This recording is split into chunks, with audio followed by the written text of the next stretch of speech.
Hi, welcome to Rose. Oh, a rose is a rose is a rose.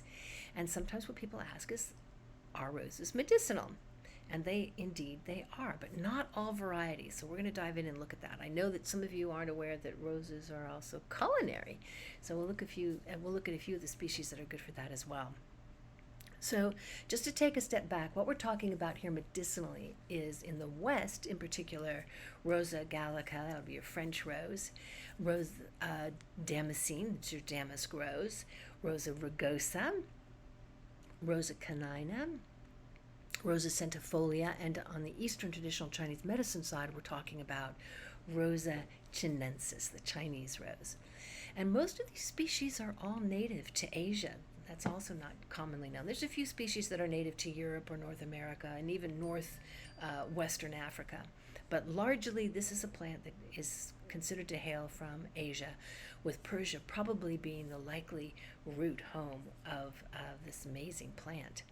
The parts that are most frequently used, because this is another aspect that people sometimes don't know, but the root bark, the roots, rose hips, that's the fruit that basically comes on the plant, flower buds, the petals, leaves. This is an amazing, amazing plant.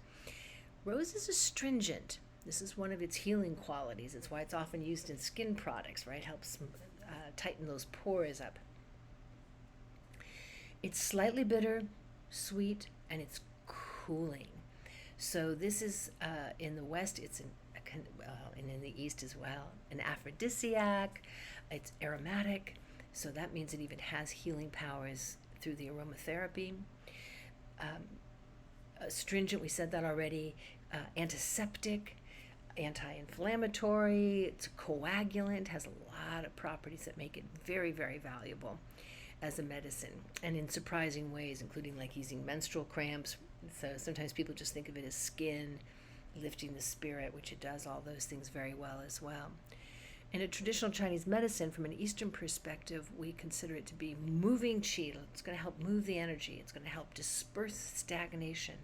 And stagnation can cause all kinds of problems, from pain to just a buildup of unwanted toxicity in the body. Clears heat.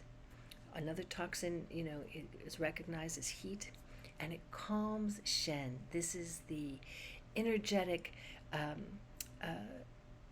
aspect of the heart, and it is your soul, your spirit, your consciousness, your awareness. When Shen is disturbed, you will not be able to sleep. You will have anxiety, you will have depression, and all the kinds of domino effects that can stem from that kind of disturbance in the body and the soul. Rosa damascene, our damask rose, is also used very popularly as a culinary rose, but also to make essential oil. And this is your essential oil that can be really pricey, but is incredibly therapeutic. And the reason it's expensive is it takes something like 10,000 freshly picked rose blossoms to make even 5 millimeters of rose essential oil. Now, that will generally, when it's being used, be put into coconut oil or jojoba oils, or it'll be used for skin products and things like this, or healing cramping, all kinds of stuff. But that's why it is so expensive, and it's an incredibly high quality essential oil.